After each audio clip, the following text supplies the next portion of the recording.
Durante aquella época resplandeciente conocida como la Edad de Oro de Hollywood, se decía que el lente de la cámara capturaba la verdad absoluta. Sin embargo, aquellos ídolos que brillaban en la pantalla eran maestros del engaño en su vida privada.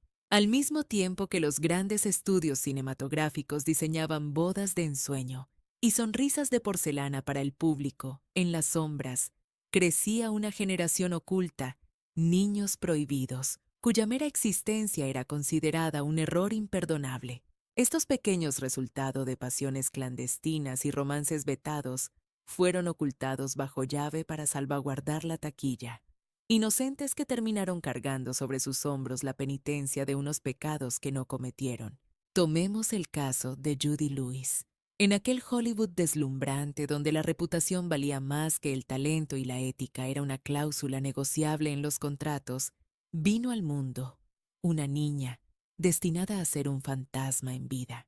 Esa pequeña cuya identidad fue borrada antes de que pudiera hablar, llevaría por nombre Judy Lewis. La única transgresión de esta criatura no fue ser ilegítima, sino ser la sangre directa de dos de los dioses más venerados del celuloide, la inmaculada Loretta Young y el rey de la taquilla Clark Gable. La historia se remonta al año 1935, en un set de filmación, alejado del escrutinio de los paparazzi, donde el invierno y el aislamiento propiciaron el acercamiento. En ese lugar, la mujer que encarnaba la devoción católica y la pureza moral cruzó la línea con el galán más codiciado de la industria, encendiendo una mecha pasional que jamás debió haber ardido. Pero el verdadero terror, el que amenazaba con derrumbar imperios, se desató en el instante en que Loretta confirmó que llevaba una vida creciendo en su vientre. En un ecosistema tan frágil donde un simple susurro malintencionado podía aniquilar años de estrellato, la maquinaria del estudio activó una solución despiadada y contundente: enterrar la verdad sin importar el costo humano. Loretta se esfumó del ojo público, alegando unas largas vacaciones en Europa y una misteriosa enfermedad. Dio a luz en la clandestinidad y volvió a escena con un guión de vida personal perfectamente orquestado. Con una frialdad digna de sus mejores interpretaciones, anunció al mundo que había decidido adoptar a una huerfanita de casi 2 años, a la que llamaría Judy. Los periódicos celebraron su caridad, los ejecutivos de los estudios soltaron el aire contenido, y de esa forma la farsa quedó cimentada en la historia oficial. La pequeña Judy atravesó su infancia convencida de su condición de adoptada, ignorando cruelmente que aquella mujer a la que llamaba mamá era paradójicamente la misma arquitecta que había diseñado la destrucción de su verdadera identidad. Por su parte, Clark Gable, el progenitor de sangre, jamás le ofreció su apellido ni su afecto en público, tratándola como un fantasma. Sin embargo, la biología es obstinada y no respeta acuerdos legales ni silencios comprados. La niña era un espejo innegable de su padre, habiendo heredado de Gable una característica física imposible de ignorar: esas orejas grandes y distintivas que lo hicieron famoso. Y en la ciudad de las apariencias, tener el rostro delator de un padre secreto no era una curiosidad, sino una amenaza latente, capaz de detonar el escándalo. Los registros y testimonios confirman un acto atroz. La niña fue llevada al quirófano para operarle las orejas, una intervención quirúrgica que no buscaba salud ni estética, sino eliminar la evidencia incriminatoria. Cortaron su carne para sostener la mentira. Así creció Judy envuelta en sábanas de seda y un silencio ensordecedor, mientras que cada maquillador, director y actor de la industria conocía perfectamente quién la había engendrado. Era el secreto a voces más grande de Hollywood, conocido por todos, excepto por la víctima. Tuvieron que pasar décadas para que Judy descubriera la realidad, y no fue por boca de su madre, sino a través de las páginas frías de un tabloide. Acorralada, Loretta terminó confesando la verdad en la intimidad, ahogada en llanto, pero esas lágrimas llegaron con años de retraso, cuando las cicatrices del alma ya eran imposibles de borrar. Clark Gable falleció en 1960, llevándose el secreto a la tumba sin haberla legitimado jamás dejando a Judy en una búsqueda eterna y dolorosa para comprender las piezas faltantes de su propio rompecabezas. Lo que vivió Judy Lewis trasciende la categoría de un simple melodrama de amores clandestinos. Es la radiografía brutal de una maquinaria industrial dispuesta a falsificar documentos de adopción, invisibilizar embarazos y sacrificar la psique de una hija, con tal de que la fantasía cinematográfica siguiera intacta. Al final, en las colinas de Hollywood, la farsa logró sobrevivir impecable mientras que fue la niña quien tuvo que pagar la factura completa con su propia vida. Pasemos ahora a la historia de Bobby Darin.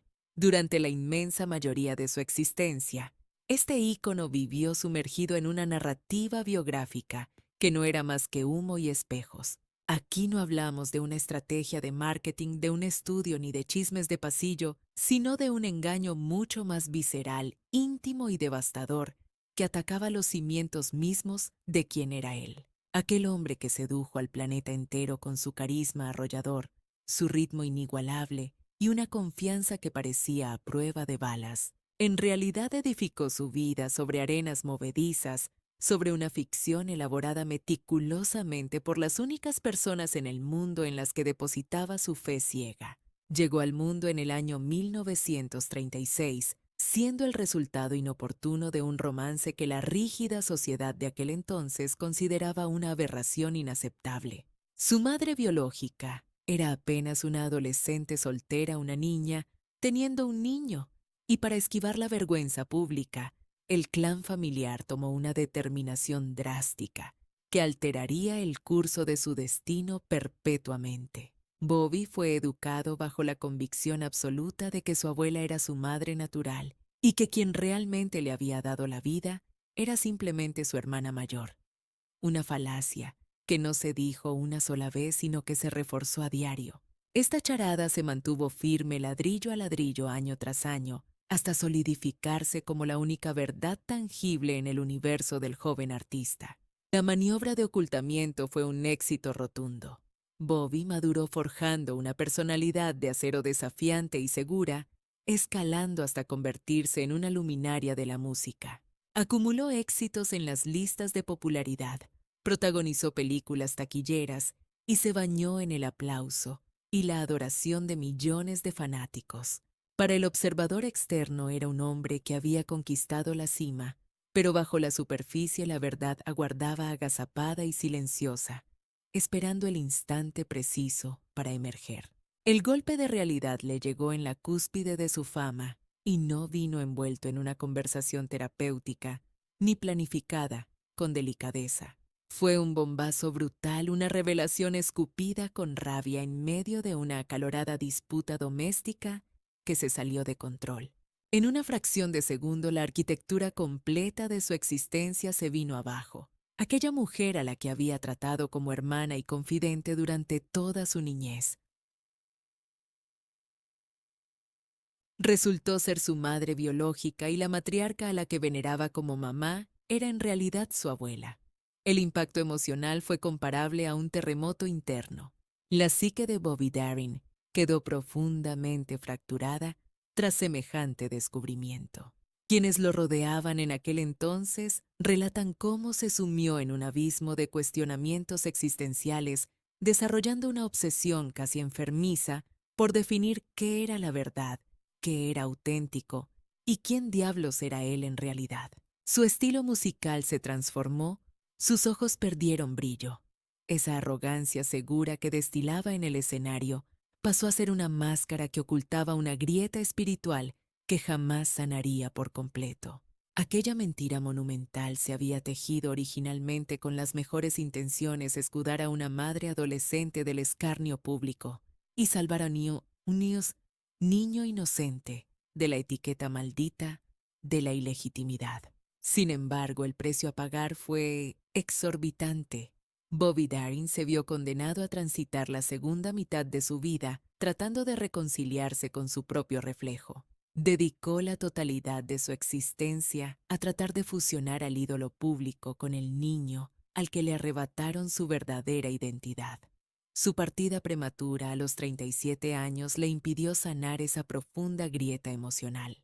Lo que vivió no se trata del típico escándalo de tabloide ni de una operación de encubrimiento orquestada por los grandes estudios cinematográficos. Es más bien la tragedia de un clan familiar que optó por el hermetismo absoluto, obligando a un hijo inocente a cargar con el peso de esa decisión. Bobby Darin no era un secreto para los paparazzi, pero sí era un extraño dentro de su propio hogar. A menudo, esas traiciones domésticas son las que causan daños irreparables. Hablemos ahora del caso de Sean Astin.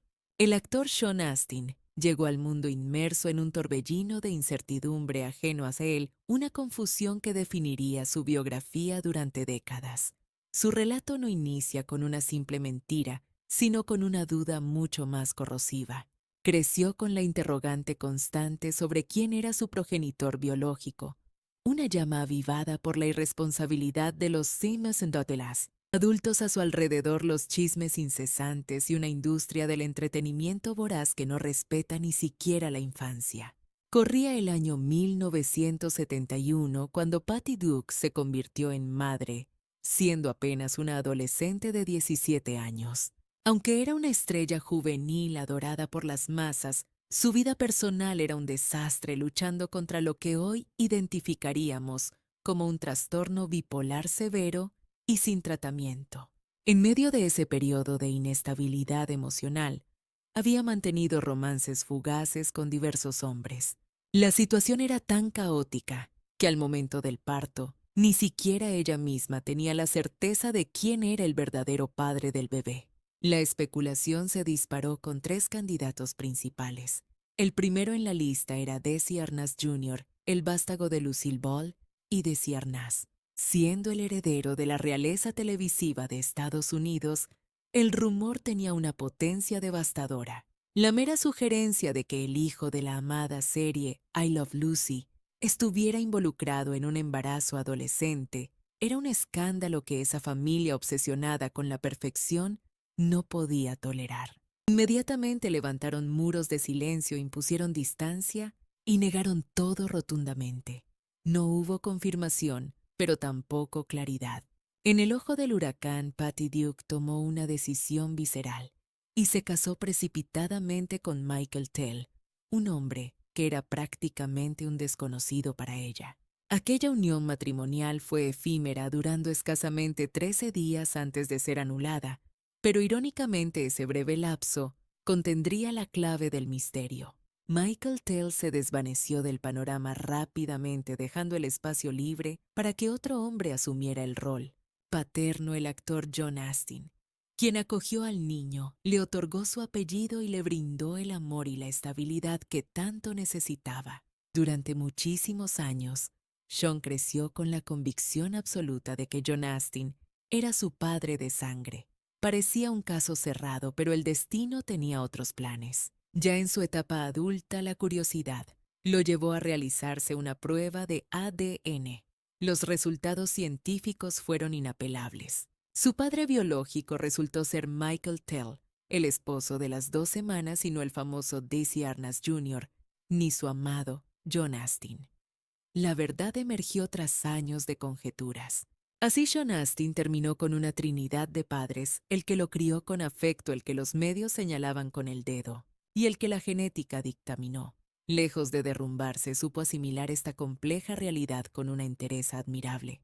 Su vivencia pone en evidencia que incluso en tiempos modernos, Hollywood trataba la identidad de los niños como si fuera material descartable para el chisme. A diferencia de las épocas pasadas, la ciencia moderna finalmente pudo disipar la niebla. Sin embargo, para cuando llegó la respuesta, ese niño ya había atravesado toda una vida forjada entre interrogantes sin resolver. Sean Astin no fue un niño escondido en un sótano, pero sí fue una víctima criada en la Dossiers Disease, duda perpetua.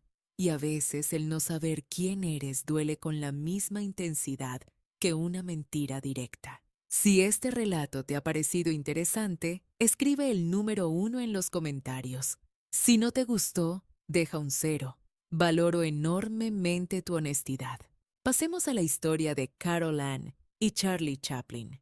Esta niña nació en el epicentro de uno de los procesos judiciales más denigrantes y mediáticos de Hollywood. Su llegada al mundo no fue producto de un romance apasionado, ni de una revelación conmovedora, sino el resultado de una guerra en los tribunales donde su identidad quedó atrapada entre la ciencia, las leyes arcaicas y el ego desmedido de Chaplin. En 1943, la actriz Joan Barry lanzó la bomba acusando a Chaplin de ser el progenitor de su hija recién nacida. El escándalo estalló con fuerza nuclear. Chaplin ya era una figura polarizante criticado por su debilidad por las mujeres muy jóvenes y vigilado por sus inclinaciones políticas. Esta demanda de paternidad era la munición perfecta que sus detractores esperaban para destruirlo. El juicio se transformó en un circo nacional, consumido con avidez por el público. Lo verdaderamente perturbador del caso es que la ciencia tenía una respuesta clara desde el principio. Se efectuaron análisis sanguíneos, una tecnología puntera para la época, y los dictámenes médicos probaron que era biológicamente imposible que Chaplin fuera el padre. En la actualidad, eso habría bastado para desestimar la demanda. No obstante, en la California de los años 40, la legislación no aceptaba esos tests como prueba irrefutable. El jurado decidió hacer oídos sordos a la evidencia científica, basando su veredicto en testimonios emocionales y una narrativa de moralidad puritana. La sentencia fue demoledora para el actor. Chaplin fue declarado legalmente el padre y forzado a pagar la manutención, a pesar de que él sostuvo hasta el final la inexistencia de un lazo biológico. Ante la opinión pública, su imagen quedó destrozada. Este episodio fue una mancha indeleble que precipitó su caída en desgracia en Estados Unidos y su posterior autoexilio. Sin embargo, la víctima real de todo este drama no fue el millonario cineasta, sino Carol, la niña en medio del fuego cruzado. Esa niña creció con una verdad amarga, clavada en el pecho. El hombre más célebre del planeta negaba ser su padre, aunque los tribunales y la ciencia dijeran lo contrario. Si bien nunca le faltó el sustento material, su corazón se moría de hambre por falta de afecto. Su apellido quedó encadenado a un escándalo mediático que ella no provocó, una tormenta de controversia que marcaría su destino mucho antes de que tuviera la madurez para comprender qué significaba ser noticia. Carol fue criada como un eterno signo de interrogación, una duda viviente ante los ojos del mundo. ¿Era su hija o no lo era? ¿Qué pesaba más, la frialdad de una prueba científica o la sentencia inquebrantable de un juez? Jamás existió ese momento de validación absoluta. Nunca se vio ese abrazo ante las cámaras que sella la paz. Su identidad se construyó sobre titulares sensacionalistas, litigios interminables y rechazos dolorosos. Se transforman en tristes símbolos de guerras entre adultos, daños colaterales sacrificados en el altar de unas reputaciones que al parecer valían mucho más que la inocencia de una infancia segura. A Caroline no la ocultaron en la oscuridad total, pero tampoco se le permitió jamás disfrutar del calor de los reflectores familiares. Quedó atrapada en un limbo. Sobrevivió en esa zona gris y desoladora donde nadie sale victorioso, y los descendientes son quienes pagan la factura más alta. Y hablando de padres complejos, hablemos de Marlon Brando. Marlon Brando no solo actuaba, revolucionó el séptimo arte para la eternidad. Frente a la lente poseía una capacidad sobrenatural para descifrar y proyectar el sufrimiento humano como ningún otro. Sin embargo, al apagarse las luces, esa sensibilidad se evaporaba, mostrándose completamente incapaz de resguardar a las personas que más dependían de su amparo. Tras la leyenda del genio indomable y el rebelde con causa, se escondía una realidad mucho más áspera, la de un progenitor ausente, lleno de contradicciones, rodeado de una prole que maduró en medio de un caos absoluto. Se estima que Brando trajo al mundo a no menos de 11 vástagos, fruto de una serie de matrimonios fallidos, aventuras pasionales, romances fugaces y procesos de adopción. El trato fue una lotería cruel. Algunos recibieron su apellido y reconocimiento, mientras que otros quedaron relegados a notas al pie de página. Unos crecieron bajo su sombra y otros jamás llegaron a ver su rostro realmente. No existía un manual ni lógica alguna en su crianza. Ejercer de padre para Brando era un acto de improvisación constante, volátil y en muchas ocasiones puramente accidental. Con ciertos elegidos se mostró cariñoso y hasta sobreprotector, pero con el resto levantó muros de hielo, mostrándose distante, o lo que es peor, como si ellos no existieran en su universo. Esta disparidad abismal generó una familia hecha pedazos, un clan fracturado, donde cada hermano guardaba en su memoria una imagen radicalmente opuesta del mismo hombre. Para unos cuantos fue el artista magnético y envolvente, para otros un fantasma que nunca estaba, y para la gran mayoría, un mito inalcanzable más que una presencia real de carne y hueso. Las consecuencias de esta negligencia emocional fueron sin lugar a dudas devastadoras. El punto de quiebre llegó en 1990, cuando su primogénito Christian Brando terminó con la vida de Doug Drolet, el prometido de su hermana Cheyenne, de un disparo fatal. Fue un hecho que sacudió al mundo y pulverizó a la familia. Apenas 5 años más tarde, Cheyenne, quien nunca logró reponerse de ese trauma y luchaba contra severos demonios mentales, decidió poner fin a su propia existencia. Estas dos desgracias no surgieron de la nada. Son el desenlace trágico de décadas de abandono afectivo, anarquía doméstica y una total falta de contención parental. Incluso después de que Brando falleciera en el año 2004, el drama no cesó. Brotaron nuevas voces, hijos secretos que aseguraban haber tenido contacto con él solo en la más estricta intimidad. También aparecieron aquellos que con amargura confesaban que hubieran preferido no saber jamás quién era su padre biológico. La cifra exacta de su descendencia sigue siendo un misterio borroso. Aún desde la tumba, la figura de Brando continuaba sembrando dudas y dejando capítulos sin cerrar. La ironía más cruel es que él mismo sentenció alguna vez: si no estás presente para tus hijos, no tienes derecho a llamarte padre. Si juzgamos su vida bajo esa misma definición, Marlon Brando falló estrepitosamente con gran parte de su linaje. Tenía el don de plasmar la fragilidad del alma ante una cámara, pero raramente logró llevar esa comprensión y empatía a la sala de su propia casa. La crónica de los descendientes de Brando no trata sobre un único secreto guardado bajo llave, sino sobre el colapso de todo un sistema familiar roto. Es una constelación de vidas marcadas por la inconsistencia, los vacíos emocionales y una confusión perpetua. Se hicieron adultos cargando un apellido de leyenda que les abría cualquier puerta, pero con un padre que rara vez estaba allí para recibirlos al otro lado. Marlon Brando dejó una obra inmortal, pero en su legado personal, el silencio sepulcral, el dolor y la pérdida pesan tanto como cualquier premio que haya ganado.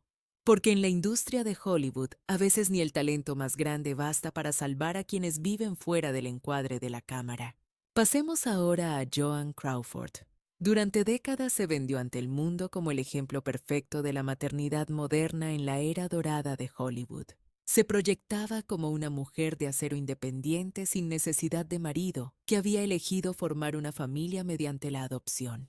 Las fotografías la mostraban impecable con esa sonrisa elegante rodeada de niños que parecían irradiar felicidad. Pero detrás de esa imagen cuidadosamente construida, empezaba a gestarse una historia mucho más oscura. Crawford adoptó a 4 criaturas, Christina Christopher, y más tarde a las gemelas Kathy y Cindy. Para el público y los estudios de cine, era la narrativa ideal. La estrella podía mostrarse como madre devota, sin interrumpir su carrera estelar, ni enfrentarse a los inconvenientes físicos de un embarazo. Todo encajaba con precisión quirúrgica en la inmensa maquinaria de imagen pública de Hollywood. Esa ilusión de perfección se rompió violentamente en 1978 cuando Christina Crawford publicó el libro Mamita Querida. El relato fue devastador. Christina describió una infancia definida por el abuso físico y emocional, por castigos humillantes y por una madre obsesionada patológicamente con el control y las apariencias. La mujer admirada por millones pasó a ser vista de la noche a la mañana como un monstruo doméstico. Hollywood quedó paralizado ante el horror, Pero las acusaciones tomaron un tinte aún más perturbador.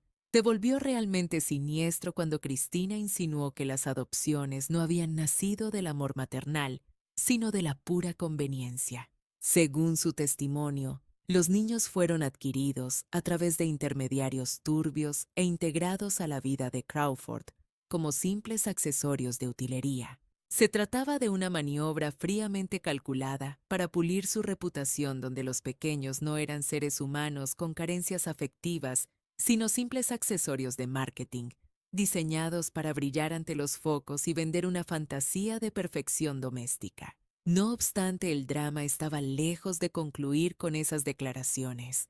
El resto de la descendencia de Crawford salió a la palestra para desmentir categóricamente el relato de Cristina, creando un cisma familiar ante la opinión pública. Tanto Katy como Cindy se alzaron como defensoras acérrimas de su progenitora, pintando un retrato muy distinto. Admitían su severidad y sus altos estándares de disciplina, sí, pero insistían en que bajo esa coraza latía un corazón amoroso y maternal. El clan Crawford se fracturó irremediablemente, quedando atrapado en un fuego cruzado, donde dos realidades totalmente contradictorias intentaban sobrevivir bajo el techo del mismo legado familiar. Es probable que la certeza total sobre lo ocurrido se haya perdido en el tiempo, pero es innegable que la crianza de estos chicos estuvo saturada por la atmósfera asfixiante del estrellato, el prestigio y una presión constante. Vivieron bajo un régimen de control absoluto, donde la máscara que se mostraba a las galerías tenía mucha más importancia y peso que la autenticidad de su vida íntima y personal. Lejos de ser bastardos escondidos en la oscuridad, estos niños fueron exhibidos sin pudor ante los flashes, sirviendo como pilares, ya fuera con intención o por inercia, para apuntalar la fachada de una superestrella. La trágica saga de Joan Crawford nos enseña una lección cruel sobre la meca del cine. No hace falta encerrar a un hijo para borrarlo. A veces ponerlos en el escaparate bajo la luz cegadora puede causar heridas igual de devastadoras o incluso peores. Pasemos ahora a John Clark Gable. Él vino al mundo con todos los papeles en regla, siendo el heredero legítimo y anhelado, pero su destino venía marcado por un vacío existencial tan inmenso que nada podría colmarlo. Su relato no trata sobre rechazo o clandestinidad, sino sobre la tragedia del a destiempo. Arribó a este plano terrenal cuando la leyenda que le dio la vida ya había exhalado su último suspiro. Corría el año 1960 y Clark Gable, el indiscutible monarca de la pantalla grande, se hallaba inmerso en el rodaje de su última cinta, Vidas Rebeldes. Con el cuerpo al límite, consumido por el cansancio y visiblemente estragado, su corazón no resistió más y colapsó en un ataque masivo que le arrebató la vida apenas unas semanas más tarde. En aquel instante fatídico, su esposa Kay llevaba en su vientre el fruto de su amor. 4 meses después del funeral, John Clark Gable dio su primer llanto. Así, el único vástago nacido dentro del matrimonio del ídolo aterrizó en la realidad sin la más mínima posibilidad de cruzar una mirada con su progenitor. Al contrario que tantos bastardos de la industria que vivían en la incertidumbre, John jamás tuvo dudas sobre su linaje, ni necesitó indagar sobre la identidad de quien le dio la vida. Su apellido era su pasaporte, y su herencia estaba asegurada, pero el lazo afectivo era inexistente. Para él, Clark Gable no era un papá, sino un espectro capturado en celuloide, una voz grabada y un rostro idolatrado por millones. Era una figura paterna omnipresente en la cultura popular global, pero dolorosamente invisible y nula en su cotidianidad tangible. Su infancia transcurrió en un mausoleo de memorias prestadas, rodeado de estatuillas doradas, titulares de periódicos amarillentos y anécdotas narradas por extraños. Carecía por completo de recuerdos íntimos o vivencias compartidas en primera persona.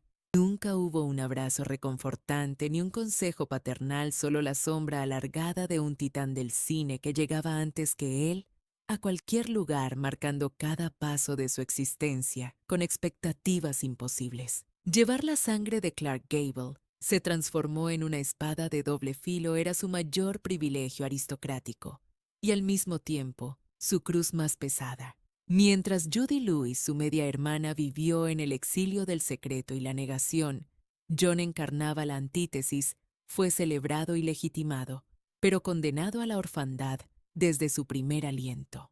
Dos ramas del mismo árbol genealógico con suertes diametralmente opuestas, pero hermanadas finalmente por el mismo vacío desgarrador de la figura paterna. Con el pasar de los años, John buscó poner tierra de por medio con la industria del espectáculo. Tras coquetear fugazmente con la actuación, optó por refugiarse en el anonimato relativo del mundo empresarial y la adrenalina de las carreras de autos. Entendió que la única forma de sobrevivir era coexistir pacíficamente con su apellido, sin caer en la trampa mortal de intentar superar al mito. Se resignó a la realidad de que su padre pertenecería por siempre a los libros de historia del cine y nunca a sus álbumes familiares íntimos. La biografía de John Clark Gable es la prueba viviente de que incluso en ausencia de mentiras turbias o escándalos sensacionalistas, el peso de la fama ajena puede tallar cicatrices imborrables en el alma.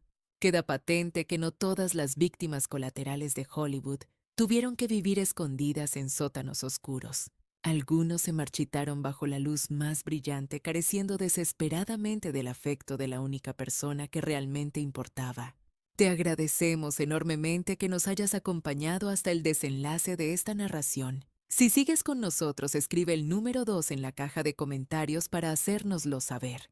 Hablemos de Cheryl Crane. Ella jamás formó parte de la lista de vástagos ilegítimos. Su identidad y su nombre siempre estuvieron a la vista de todos. Creció siendo un rostro familiar en las revistas y portando un apellido que resonaba con fuerza en la sociedad.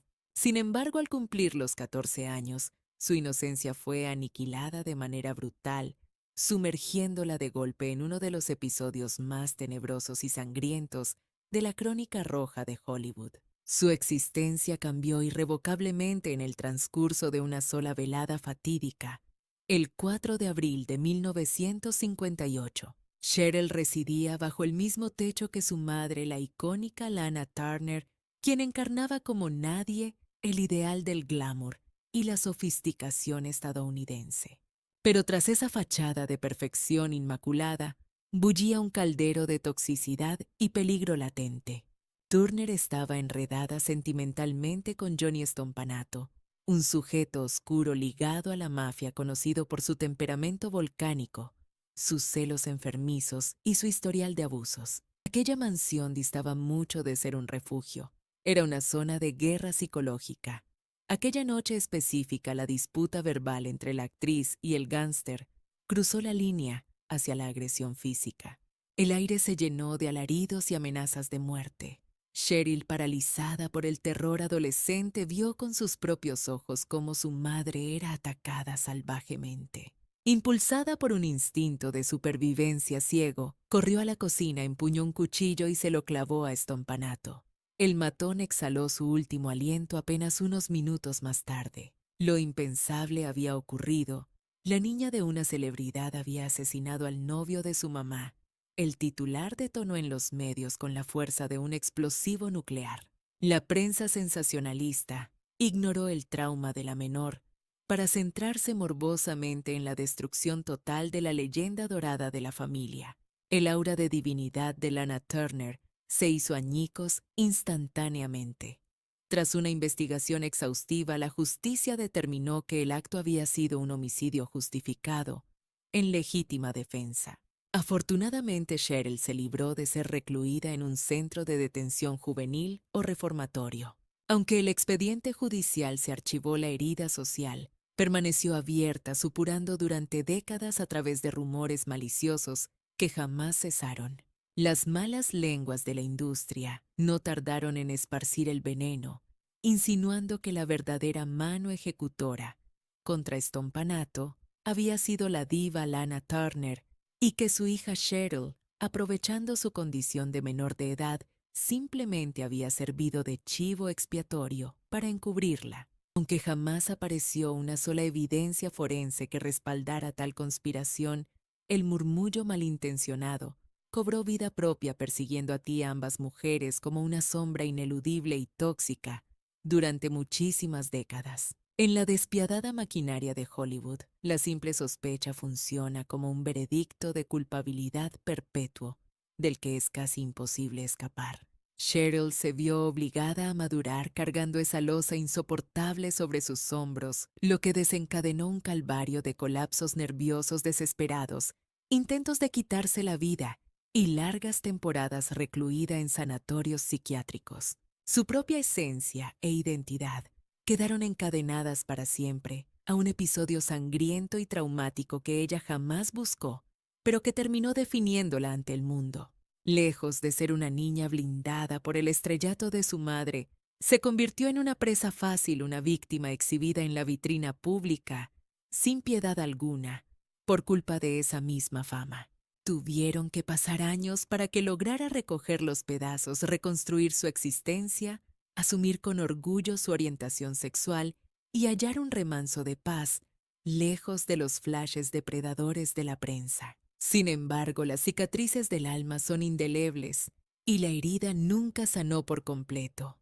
La trágica narrativa de Cheryl Crane confirma de manera dolorosa que no todos los descendientes rotos por la fábrica de sueños fueron escondidos en armarios o negados por sus progenitores. Al contrario, algunos fueron arrojados directamente a los leones del escarnio público, obligados a tomar decisiones de vida o muerte, siendo apenas niños, y pagando un costo emocional exorbitante por ello. En su dolorosa experiencia, no fue el ocultamiento lo que dejó la marca, sino una verdad demasiado brutal y violenta como para ser borrada de la memoria colectiva. Frank Sinatra Jr. llegó al mundo portando un apellido que funcionaba como una llave maestra, capaz de derribar muros, pero también de sellar su destino herméticamente para siempre. Él no fue un secreto guardado bajo llave, ni un vástago ilegítimo mantenido en las sombras. Desde su primer aliento fue reconocido, expuesto y observado bajo lupa. Sin embargo, crecer a la sombra de la voz, una de las figuras más titánicas del siglo XX, resultó ser un lastre que condicionó cada paso de su existencia. Corría el mes de diciembre de 1963, cuando con apenas 19 años de edad, un grupo criminal arrancó violentamente a Frank Jr. de su habitación en un hotel de Lake Tahoe. Durante 4 interminables días, el primogénito del cantante más idolatrado del planeta permaneció cautivo mientras su padre vivía un infierno negociando con los secuestradores. Finalmente, Sinatra padre desembolsó la suma de $240,000 en efectivo para asegurar su liberación. Aquel suceso paralizó a toda la nación americana y transformó al joven Frank en el rostro visible, y muy a su pesar de los riesgos mortales que acechan a las grandes celebridades. A pesar de que los culpables fueron capturados y sentenciados, el veneno de la duda ya estaba sembrado, lenguas viperinas sugirieron cruelmente que todo había sido un montaje publicitario para lanzar su carrera musical. El FBI y jamás halló un solo indicio de fraude, pero la mera existencia de ese rumor desveló una faceta oscura e inquietante de la sociedad. Quedó demostrado que ni siquiera el sufrimiento de una víctima es sagrado o incuestionable cuando se lleva un apellido tan legendario como Sinatra. Tras superar el trauma del secuestro, Frank Jr. intentó con valentía forjar su propia identidad dentro de la industria musical. Poseía un talento innegable, una disciplina férrea y una erudición del jazz envidiable, pero el público solo tenía oídos para la odiosa y constante comparación. Su timbre no tenía la magia de su padre, su carisma en el escenario era distinto y él era dolorosamente consciente de esa brecha insalvable. Nací con un nombre famoso, no con una voz famosa, confesaría más tarde con una honestidad desgarradora. Para colmo, el vínculo con su progenitor era un laberinto complejo y distante. Quienes convivieron con ellos aseguran que su interacción se asemejaba más a un contrato profesional que a un lazo afectivo de sangre. Al asumir el rol de director musical de la orquesta de su padre, la frontera entre ser su hijo y ser su empleado se disolvió peligrosamente. Existía un profundo respeto mutuo, pero el calor emocional brillaba por su ausencia. Para muchos él nunca fue el hijo querido, sino una extensión operativa del imperio Sinatra. Frank Jr. dedicó gran parte de su vida a intentar definirse fuera de esa mitología, luchando sin éxito por cortar el cordón umbilical de la fama. Trabajó incansablemente, grabó discos y actuó, pero siempre bajo un microscopio crítico implacable. La herencia no fue su refugio, sino una fuente de expectativas inalcanzables. Su biografía es la prueba viviente de que el daño en Hollywood no siempre proviene del rechazo o de ser mantenido en el anonimato. Existen aquellos que fueron empujados prematuramente a la luz, convertidos en meros símbolos y objetivos de comparaciones eternas y destructivas. Frank Sinatra Jr. no tuvo opción sobre su apellido ni sobre su fatalidad. Pasó sus días luchando por ser un individuo propio mientras el mundo entero le gritaba constantemente de quién era hijo. Hablemos ahora de Eddie Fisher. Hubo una época en que Eddie Fisher encarnaba al yerno soñado por toda América, el cantante de sonrisa perfecta, felizmente casado con la adorable Debbie Reynolds. Aquella estampa de felicidad doméstica parecía inquebrantable, pero cuando Fisher abandonó el hogar para correr a los brazos de Elizabeth Taylor, la mejor amiga de su esposa, Hollywood se quedó sin aliento, presenciando uno de los triángulos amorosos más escandalosos y mediáticos de todos los tiempos. Pero más allá del frenesí de los titulares sensacionalistas, se gestaba una tragedia mucho más silenciosa e íntima, la de sus hijos. Cuando Eddie dio el portazo final a Debbie Reynolds, sus dos hijos, la futura icónica Carrie y el pequeño Todd, eran todavía unos niños muy vulnerables.